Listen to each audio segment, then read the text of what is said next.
सभी विद्यार्थियों, सभी शिक्षकों और सभी अभिभावकों को मेरा वंदन अभिनंदन।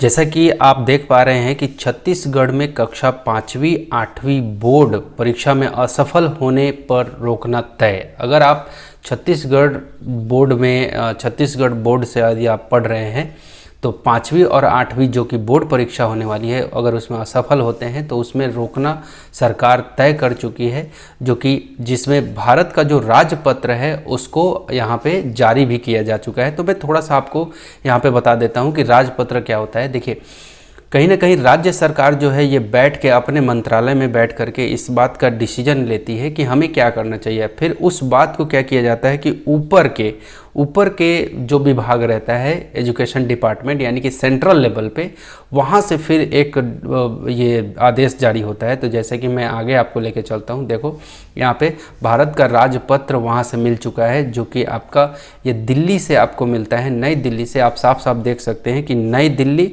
शनिवार दिसंबर 21 दिसंबर के दिन ये साफ सुथरा ये राज्य सरकार को यानी कि छत्तीसगढ़ सरकार को ये बात को मिल चुका है ये चीज़ कि आप जो ये परिवर्तन करना चाहते हैं, 5वीं और 8वीं बोर्ड कराना चाहते हैं आप अपने बच्चों का, आप अपने इस जो भी छत्तीसगढ़ बोर्ड से एफिलिएटेड जितने भी बच्चे पढ़ रहे हैं उनका आप कर सकते हैं वहाँ से, ये नई दिल्ली से यानी कि ऊपर से सेंट्रल लेवल से ये बात उनको ये हो चुका है। तो देखिए, नई दिल्ली 16 दिसंबर के दिन 2024 को ये साफ शिक्षा मंत्रालय से, ऊपर से एजुकेशन मिनिस्ट्री से, स्कूल शिक्षा और साक्षरता विभाग अधिसूचना के अंतर्गत में ये क्लीन चिट मिला हुआ है साफ सुथरा कि हाँ, आप अपने यहाँ पे अगर शिक्षा का स्तर गिर रहा है तो 5वीं और 8वीं आप ज़रूर बोर्ड को कंडक्ट करिए। 5वीं 8वीं पहले बोर्ड था, आप अपने यहाँ कंडक्ट कर सकते हैं।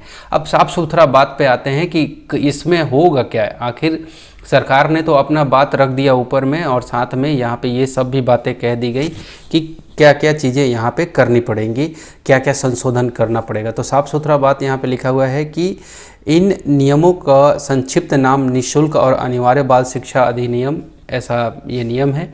ये सरकारी राज्यपत्र में उनके प्रकाशन के तारीख से को लागू होंगे। ठीक है, तो यहाँ पे मैं साफ़ सुथरा बात एकदम कह देता हूँ। यहाँ पे जो पहली बात कही गई है ये कि जैसे कि यहाँ पे लिखा हुआ है कि रीति और शर्तें जिसके अध्ययन किसी बालक को रोका जा सकता है। साफ सुथरा बात यहाँ से ऊपर में कि परीक्षा में जो भी बच्चा असफल होगा, है ना, परीक्षा में रोका जाना, मतलब कि परीक्षा में बच्चों को रोका जा सकता है। अगर आप असफल होते हैं क्लास 5वीं में या क्लास 8वीं में, तो आपको उसी क्लास में वापस से आपको रोक दिया जाएगा। एकदम क्लीन चिट ऊपर से भी आ गया है।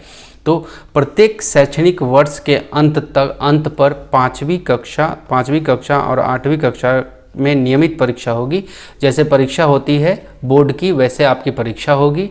और परीक्षा होने के उपरांत जो है बोर्ड परीक्षा होगी।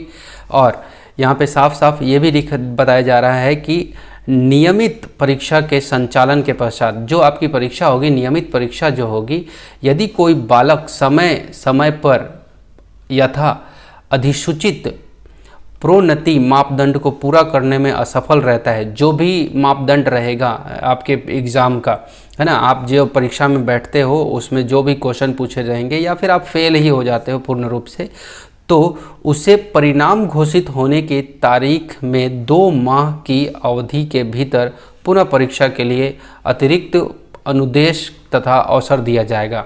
तो जो बच्चा एक बार फेल होगा उसको दोबारा से आपको मौका मिलेगा परीक्षा में बैठने के लिए 2 माह पहले ही, यानी कि परीक्षा परिणाम घोषित होने की तारीख से 2 माह पहले की अवधि के भीतर पुनः परीक्षा, है ना, पुनः परीक्षा आपकी दोबारा से होगी, है ना। आपको एक और मौका दिया जाएगा। अगर आप फेल हो जाते हैं तो एक और आपको मौका दिया जाएगा। अब तीसरा पॉइंट क्या कहता है कि यदि निर्दिष्ट पुनः परीक्षा में उपस्थित होने वाला बालक, जो बच्चा इस परीक्षा में उपस्थित होगा, दोबारा उपस्थित होगा, पेपर देगा, ठीक, प्रोन्नति के मापदंड को पूरा करने में पुनः असफल रहता है। अगर आप दोबारा से आपने परीक्षा दिया और पुनः फिर से असफल रहते हैं, पहली बार में भी फेल हो गए, दूसरा बार मौका दिया गया उसमें भी यदि आप फेल हो जाते हैं, तो यथास्थिति 5वीं कक्षा या 8वीं कक्षा में रोक दिया जाएगा। ये साफ सुथरा बात एकदम कही जा रही है कि आपको 5वीं कक्षा और 8वीं कक्षा में आपको रोक दिया जाएगा। यदि आप दो मतलब पहला अटैम्प्ट तो ऐसे नॉर्मल रहेगा और दूसरा अटैम्प्ट में भी यदि आपने फेल किया, दोनों अटैम्प्ट में आपने फेल किया, तो आपको साफ सुथरा कहे कि 5वीं में है तो आप 5वीं में रह जाएंगे और 8वीं में है तो 8वीं में रह जाएंगे, आप कुछ भी कर लीजिए। ओके, तो ये क्लीन चिट आपको ऊपर से सेंट्रल लेवल से भी ये बातें आपको यहाँ पे देखने को मिल रही है। ठीक है, यहाँ पे बालक को रोके रखने के दौरान, बालक को जब तक आप रोके रखते हैं क्लास 5वीं या क्लास 8वीं में, कक्षा शिक्षक बालक के साथ साथ जो आपके क्लास टीचर होंगे, है ना, लड़के के जो भी बालक फेल हुआ रहेगा उसके साथ साथ यदि आवश्यक हो तो बालक के माता पिता का भी मार्गदर्शन करेगा। यानी कि शिक्षक का भी मार्गदर्शन करेगा, साथ में माता पिता का भी मार्गदर्शन करेगा वो बच्चा, तथा निर्धारण के विभिन्न चरणों पर अधिगम के अंतरालों की पहचान करने के पश्चात विशेषज्ञ इनपुट प्रदान करेगा, है ना।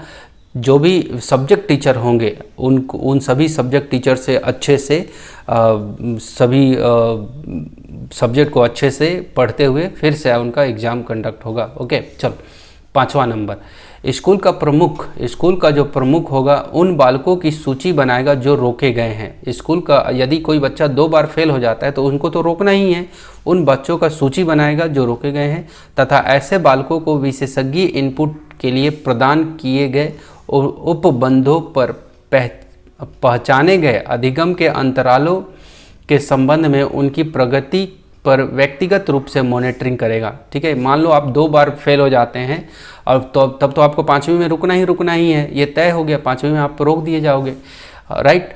अगर अब वहाँ पे आप रुक जाते हो तो टीचर आपको अलग से मॉनिटरिंग करेगा, आप पे ध्यान देगा, क्योंकि और साथ में आपके माता पिता भी आपको अलग से ध्यान देंगे, ताकि अगली बार जब 5वीं का एग्ज़ाम हो अगले साल, जैसे अभी आप 2024-25 में एग्ज़ाम दोगे, इस साल फेल हो जाते हो तो 2026 में 25-26 में जब आप पेपर दोगे, यानी कि ठीक, तो उस समय आपका ये मतलब काफ़ी अच्छे से हर एक सब्जेक्ट वाइज आपको तैयारी करवाएंगे टीचर, और आपको भी करना पड़ेगा। ओके, चलो, बालक के समग्र विकास को पाने के लिए परीक्षा, संपूर्ण विकास को पाने के लिए परीक्षा और पुनः परीक्षा सक्षमता आधारित परीक्षाएं होंगी तथा ना कि याद करने और प्रक्रियात्मक कौशल पर आधारित होंगी। कह रहा है कि जो बालक की जो समग्र विकास के हेतु जो भी जरूरी होगा उस अनुसार से आपकी परीक्षा होगी। जैसे ये एक दिया हुआ है सक्षमता आधारित, यानी कि आप जिसमें सक्षम होते